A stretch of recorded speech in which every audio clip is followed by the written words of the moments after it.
Oho.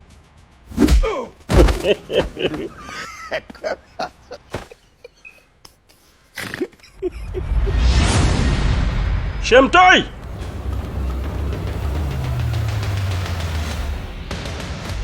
Eti kwa akili yake yule dogo anahisi kwamba eti kama ndo kanikimbia. Huwezi kunikimbia kirahisi namna hiyo Shemtoi. Wewe mimi naenda kukusubiri nje ya kituo cha polisi. Mkitoka kuchukua arabi, niko na huyo mzee, lazima nimalizane naye huyo mzee. Halafu ushanipandisha hasira. Wewe mtoto sio kunizuia mimi wewe. Wewe ngoja nikamuonyeshe kwamba mimi akili yangu mbovu. Pale pale nje ya kituo naenda kuanzisha timbwili, yule mzee lazima nimuue yule. Nitia ufala mimi. Hanjui yule. Hajui kwamba mimi mwenda wazimu nimechanganyikiwa kabisa. Mkulu, Kobelo, nilikwambia mimi lakini kwamba yule dogo sio binadamu wa kawaida, kwa sababu mimi najua huu mtaa huu mimi nimeishi sana miaka mingi hapa. Sijawahi kuona dogo ambaye anaweza hata kukunja ngumi. Watoto wote humu mtaani, watoto wa mama, huwa nawakalishaga tu. Lakini nimeona kitu tofauti kwa yule dogo. Yule dogo ni balaa. Wewe ukasema wewe bwabwa, siku hizi unalegea sana, unapigwa ovyo ovyo. Haya, umejionea sasa mwenyewe. Na wewe umefanywa nini Mkulu? Umefanywa nini Kobelo Master na kuuliza? Saidi, jicho nundu. Saidi kijicho. Usinikumbushe yale maumivu mimi, usinikumbushe Saidi. Kaa kimya Saidi, usikumbushe maumivu ya namna ile. Halafu usiniulize maswali ya kibwabwa namna hiyo. Eti nimefanywa nini? Uliza tumefanywa nini, kwa sababu sijapigwa peke yangu. Tumepigwa wote. Halafu wewe umekuwa punched twice. Mara 3 kabisa umepigwa wewe. Boya wewe. Sasa matusi ya nini Master? Mimi nimekukumbusha tu ili mradi ukumbuke na maneno yako ya mwanzo. Na matusi uliokuwa unanitukana mwanzoni kwamba mimi bwabwa, sijui napigwa na watoto wadogo. Haya je, na wewe bwabwa? Nijibu Kobelo Master. Na wewe bwabwa?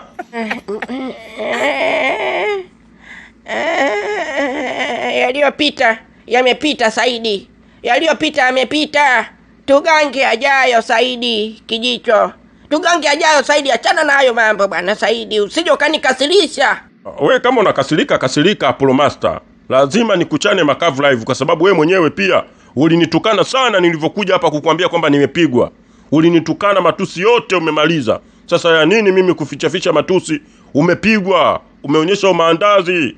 Tena ule sio maandazi kwa sababu maandazi magumu kidogo unajua. Ule ni umatumbua. Tena umatumbua ule umeuonyesha mbele ya kijana wako mimi. Na mbele ya bosi ambaye amefadhili huu mchezo. Yaani kweli unapigwa mbele ya bosi? Haya, tumepigwa kipigo na pesa tumekosa. Ila tumeambulia milioni 3. Haikuwa target yetu hiyo. Tungetakiwa tulipwe milioni 10. Tumekosa hela hiyo. Milioni 10. Mimi naona bwana kukosa pesa sio tatizo kwetu. Sio tatizo hata kidogo. Tatizo ni udhalilishaji. Tumedhalilishwa sana Saidi. Saidi, tumedhalilishwa sisi. Na yule dogo ataenda kututangaza yule. Atasema wale wakina Apollo Master na yule kijana wake Saidi jicho nundu hamna kitu mule. Wale maandazi tu na hatutapata michongo tena ya fedha. Hili genge litaonekana ni genge la mabwabwa. Mabwabwa. Mabwabwa. Mabwabwa Saidi. Ndio basi tena. Sasa tutafanya nini? Yashapita hayo. Hebu kwanza safisha kinyesi Saidi. Safisha kwa sababu harufu ya nya ina unajisi ubongo wangu wakati. Nashindwa kufikiri na kupata idea mpya. Huyu kijana ni ukatili kiasi gani waliotufanyia? Yaani kutupiga katupiga vibaya mno, halafu haitoshi. Kaamua adondoshe kitope. Kanya kwenye kambi yetu. Safisha kinyesi Saidi. Sasa kinyesi tusafishe wote Mkulu kwa sababu hii adhabu tumepewa wote. Yaani unataka na mimi nisafishe kinyesi pamoja na wewe Saidi? Hebu acha dharau zako hizo. Wacha dharau Saidi, unajisahau. Mimi ni master wako. Master ulikuwa zamani Apollo. Saizi sisi wote tuko sawa. Hakuna cha master wala nini. Wote tumetwangwa. Na adhabu hii ni ya kwetu sote. Wote tutasafisha humu ndani.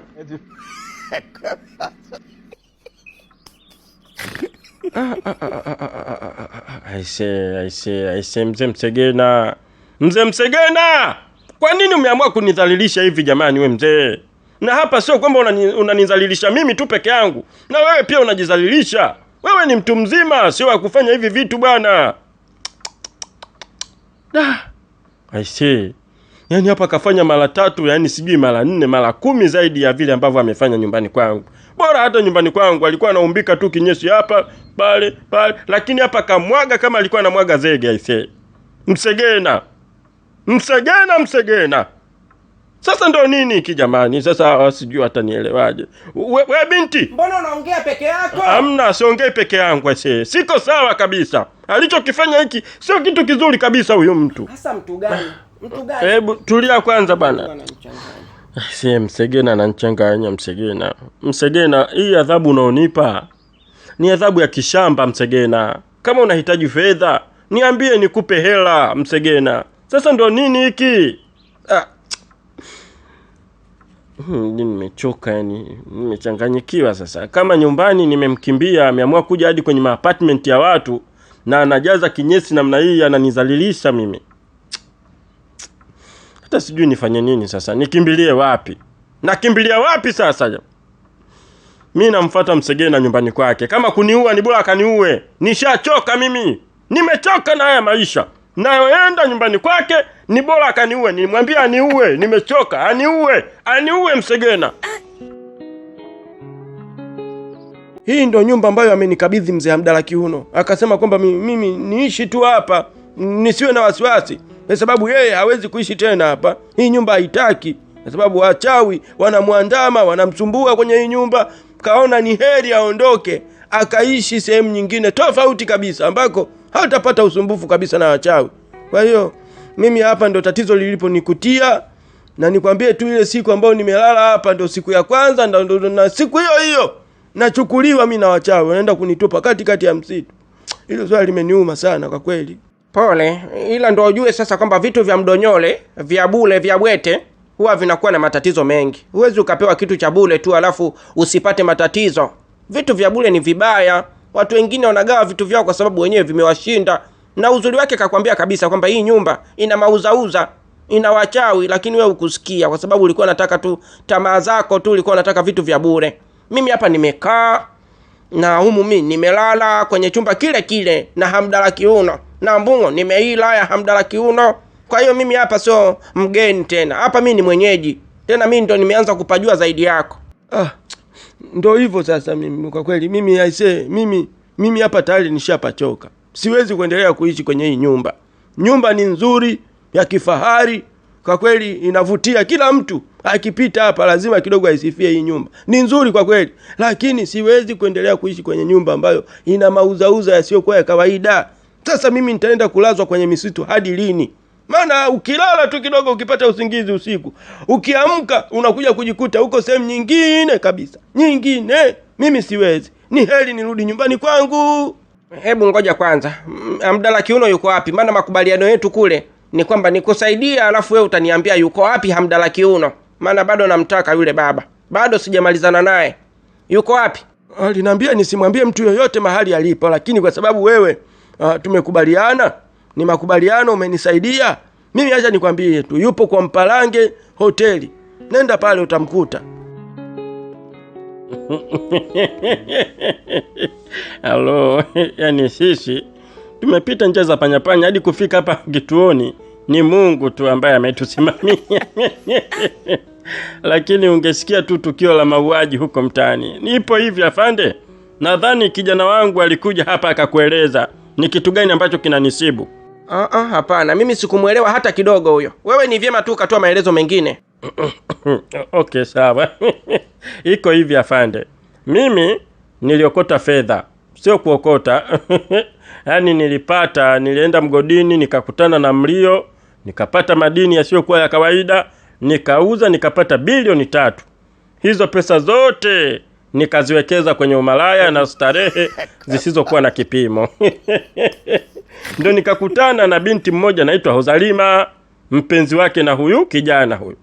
Umeona? Yule binti mimi sikujua kama huyu sijui ni mpenzi wake, basi ma girlfriend si unajua tena vibinti. Mimi nikamchukua yule binti na hakunikataa, hakujali kuhusu sura yangu, maumbile, najua alinipenda kwa sababu ya fedha nilizokuwa nazo. Basi nikamchukua, nikaenda naye kwenye apartment moja inaitwa Inaitwa ile apartment Mpalange Hotel, sijui iko juu. Basi nikawa nakaa naye pale yule binti siku ya kwanza, ya pili, hadi wiki moja. Ghafla wakaja kutokea huyu kijana na jamaa fulani hivi, sijui ni mgambo yule. Fumanizi, wakaingia mle ndani. Tunataka tukupake mafuta hivi na vile, sijui umeona huyu ni mke wetu, nimemuoa, hati ya ndoa hii. Kijana akanionyesha hati, kweli imesainiwa na mwenyekiti. Sasa kwa sababu ni mke wa mtu, mimi sikuwa na namna yoyote, nikawaambia vijana, ngoja tumalizane. Umeona wakaniambia uchague wewe, aidha tukupake mafuta au ni utupe hela. Mimi nikawapa hela milioni moja, milioni moja, 1 billion, 1 bilioni moja nimewapa huyu na mwanamke wake. Kumbe bwana yule mwanamke huyu sio mwanamke wake, walikuja pale ili wanitapeli. Ndo nimekuja kuripoti kesi, nipewe arabi, nilipe pesa zangu. Ule ni utapeli mkubwa.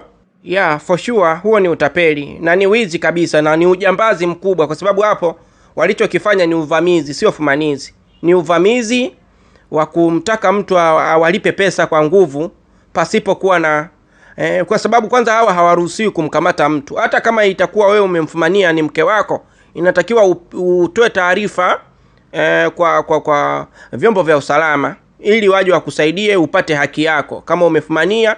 Lakini walichokifanya hawa ni uvamizi wa kijambazi na wamekuibia bilioni moja. Kwa hiyo wanatakiwa kukamatwa. Nitatoa arabi hapa, halafu mtuhumiwa wa kwanza si ndio huyo? Huyo atachukuliwa saizi hapa, atakaa selo. Hapa hata toka. Wewe utatoka hapo peke yako, wewe urudi hospitali huko ukaendelea na matibabu. Huyu mtuhumiwa wa kwanza atabaki hapa ndani, halafu wa pili atatafutwa popote alipo. Wewe uko chini ya ulinzi wewe. Tapeli mkubwa wewe. Sawa, hamna noma, mimi nitabaki hapa shelo. Lakini Rashidi Ngumijiwe yuko nje hapo anakusubiri.